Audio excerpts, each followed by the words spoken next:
belga. La procédure, désormais entièrement judiciaire, ouverte à la suite de l'émission d'un mandat d'arrêt européen, prend au maximum 90 jours, auquel s'ajoute un délai de maximum 10 jours pour une éventuelle remise de la personne visée par le mandat d'arrêt européen au pays qui l'a émis, ressorti d'un communiqué publié vendredi par le ministre de la Justice, Koen Geens.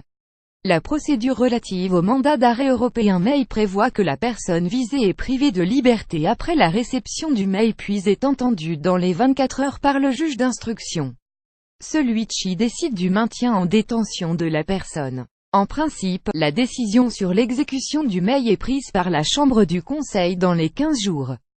Le parquet, comme la personne visée, peut faire appel de cette décision devant la chambre des mises en accusation qui dispose d'un nouveau délai de 15 jours pour prendre sa décision.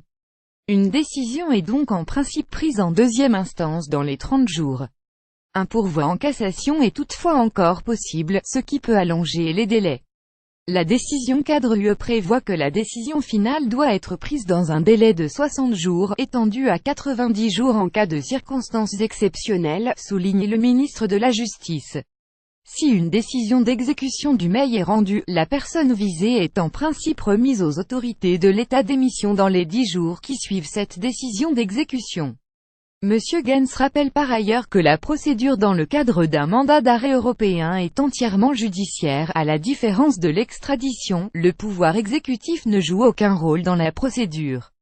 Tout se fait par contact direct entre les autorités judiciaires. Des causes de refus d'exécution d'un mandat d'arrêt européen subsistent mais celles-ci définies avec davantage de précision que dans le régime d'extradition, indique encore le communiqué.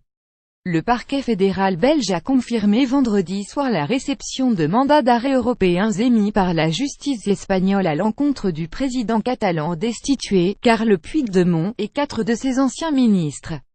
Les mandats d'arrêt européens vont à présent être étudiés et remis dans les prochains jours à un juge d'instruction, a indiqué le parquet fédéral à l'agence belga.